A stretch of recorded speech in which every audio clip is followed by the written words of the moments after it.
नीतीश कुमार नशा में डूब गए हैं। सुनते हैं कि वो भी गंजा कभी कभी पी लेते हैं। उल्लू बैठा है तो अंजाम गुलिस्ता क्या होगा।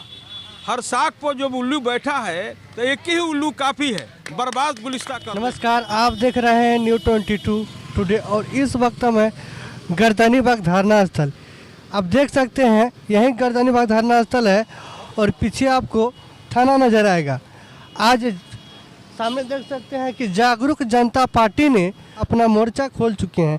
यहाँ पर धरना स्थल पर आज बैठे हुए हैं, बट देश में बेरोजगारी चरम सीमा पर है। और आइए बात कर, आप जागरूक जनता पार्टी से हैं। देश में बेरोजगारी बहुत चरम सीमा पर है। बिहार की बात करें तो भ्रष्टाचार लगातार बढ़ते जा रहा है। इसके बारे में आप क्या बोल रहे हैं? बिहार में बढ़ती बेरोजगारी और जो महंगाई भी बढ़ रहा है, हर तरह का बिहार में सब कुछ अब हर चीज़ समझिए कि बिहार के लोगों के लिए दुर्लभ होता जा रहा है। आप जो कह रहे हैं कि बिहार में बेरोजगारी तो इतना है कि हर रोज़ बिहार से लोग पलायन कर रहे हैं। हर रोज़ कोई दिन ऐसा नहीं है कि बिहार का गरीब बच्चा पलायन नहीं कर रहा है, या तो पढ़ने के लिए पलायन करता है। यहाँ शिक्षा व्यवस्था भी दुरुस्त नहीं है। हमारे बच्चों को जाना पड़ता है बिहार से दूर प्रदेश, अन्य प्रदेशों में जाना पड़ता है पढ़ने के लिए दूसरे जगह। हमारे बिहार में है क्या? हमारे बिहार में कुछ नहीं है, ना रोजी रोटी है ना कुछ है। और हमारी सरकार कह रही है कि हमारा 15 साल बहुत बेमिसाल रहा है। क्या आपका 15 साल बेमिसाल रहा है? इस बात को मैं ही तो हमारा जागरूक जनता पार्टी पूछने जा रहा है। जागरूक जनता पार्टी, हमारे राष्ट्रीय अध्यक्ष जी हैं डॉक्टर मिथिलेश चौबे जी। इन्होंने जो टीम हम लोग का तैयार किए हैं और जो हम लोगों को जो टास्क दिए हैं, हम उस टास्क पर दिन रात काम कर रहे हैं। अब हम लोग का एक ही लक्ष्य है कि बिहार के जन जन को जगाना, हर गरीब दबे कुचले को जब दबाना। यहाँ स्थिति क्या बना हुआ है, आज कुछ दिन पहले लोगों को जात पात में बांटा जा रहा है। जाति पाति के नाम पर स्कूल खोल कर पढ़ाई नहीं है, स्कूल में शिक्षक नहीं है। सिर्फ हम उस जाति के नाम से स्कूल खोलेंगे, ओबीसी महिला विद्यालय खोलेंगे, कुछ खोलेंगे, लेकिन यहाँ कुछ नहीं होने जाना है। जब इलेक्शन का टाइम था तो नीतीश कुमार जी बोले थे कि बिहार में 19 लाख रोजगार देंगे। कहाँ रोजगार दिए? ना रोजगार दिए। अभी इनका बेरोजगारी चरम सीमा पर आया, लेकिन अभी पलायन हुआ। कोरोना काल में लोग वापस आए और कहीं कि हम नौकरी दें, कहाँ रोजगार दिए? 15 साल बेमिसाल क्या है? 15 साल बेमिसाल का मतलब हुआ कि जनता दल यूनाइटेड और नीतीश कुमार का मालामाल हो गया पूरा खजाना। लूट, हत्या, अपहरण, बलात्कार, बेरोजगार, लाचार।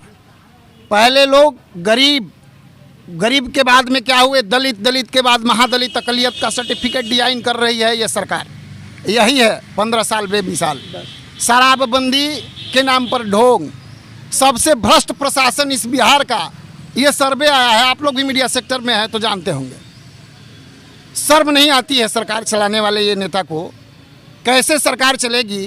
ये बैकवर्ड फॉरवर्ड की राजनीति करते करते, डर की राजनीति दिखाते दिखाते इस देश की जनता को, इस राज्य के नौजवानों का भविष्य गर्त में मिला दिए। 20 लाख लगभग रोजगार देने का वादा किया था सरकारी नौकरी की, और सरकारी नौकरी के बाद में फिर कहे कि रोजगार देंगे। कहाँ गया वो 20 लाख के बाद में? कोविड-19 महामारी का लॉकडाउन हुआ तो लोग, इन्होंने कहा कि जो लोग वहाँ से छोड़ करके दूसरे प्रदेश से आ रहे हैं उनको भी नौकरी देंगे हम यहाँ। अरे जो ऑलरेडी यहाँ उपलब्ध है उसको नौकरी तो आपने उपलब्ध नहीं कराया, रोजी रोजगार उपलब्ध नहीं कराया। जो लोग आए हैं उनको कहाँ दिए? आप जो वादा किए थे उसको कहाँ निभाए? इसी के खिलाफ तो जागरूक जनता पार्टी आंदोलन करने के लिए सड़क पर आई है, उतरी है। युवाओं के सम्मान में, बेरोजगारों के सम्मान में, एस बिहारियों के सम्मान में कि अरे भैया तुम वादा किए थे तो उसको तो निभा दो। अगर आप नहीं निभाओगे तो ये पहली अंगड़ाई है। आगे अभी लड़ाई है। भोजपुरिया जन मोर्चा के राष्ट्रीय संयोजक भी हमारे साथ यहाँ उपस्थित हैं।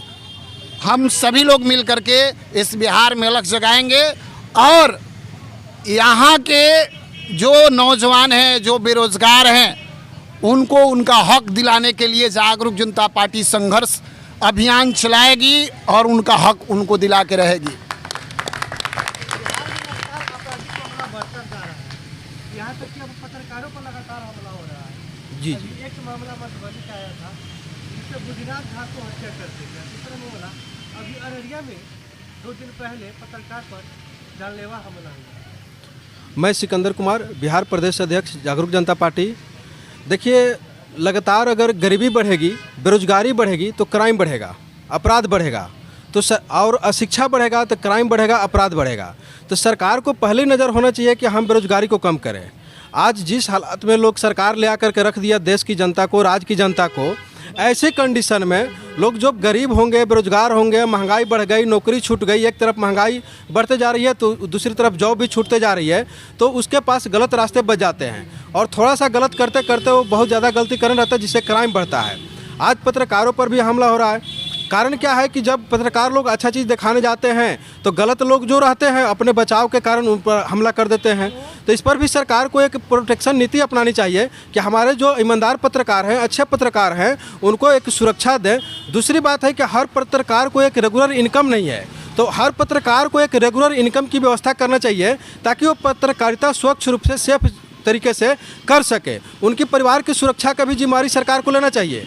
मीडिया समाज की आईना होता है, तो जब मीडिया समाज की आईना होता है तो समाज में हो रही गलतियों को तो दिखाएगा ही, उसी के लिए तो बना हुआ है। लेकिन जब गलत लोग को गलतियों को दिखाएगा तो लोग हमला करवा देंगे, मरवा देंगे, घटना करवा देंगे।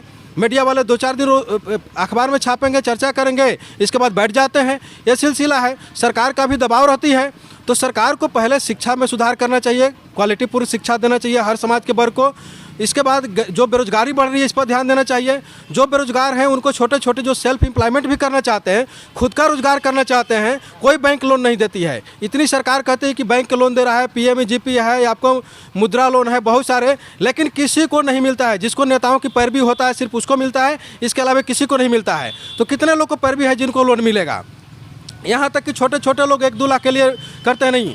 दूसरी बात है, कोरोना काल में जिस तरह से सारे चीज़ों को बंद कर दिया गया, बंद करने के बाद जो छोटे छोटे काम करते थे, दुकानदार, दौड़ी, रेहड़ी वाले या फोकचा तोकचा, ऐसे लोग को भी रोजगार खत्म हो गया और 1 साल में उनकी पूंजी खत्म हो गई।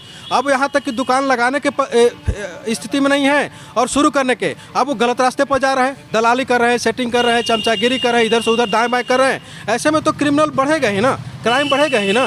तो ये तो हमको तो लगता है कि बिहार सरकार, भारत सरकार क्राइम इंडस्ट्री चला रही है। जितना क्राइम बढ़ेगा, अगर मर्डर हो जाएगा तो नेता, अफसर और DM, SP, IG जा करके वहाँ घरियाली आंसू बहाएंगे, लेकिन जब घटना के पहले उनकी जानकारी होती है कि ऐसा ऐसा होगा, उस समय उनको कोई चिंता नहीं रहता है। तो यह तो सरकार खुद क्राइम इंडस्ट्री चला ही रही है। इसको कंट्रोल कैसे किया जाए? कंट्रोल करने का एक ही तरीका है, गरीबी को ख़त्म करे, शिक्षा की क्वालिटी सुधारे, बेरोजगारों को रोजगार देने की व्यवस्था करे, कम पैसे वाले को पूंजी देकर छोटे छोटे रोजगार इस्टेब्लिश कराए और उनको सुविधा प्रदान करे, उद्योग विभाग में लाइसेंस दिलवाए। हर जगह भ्रष्टाचार है।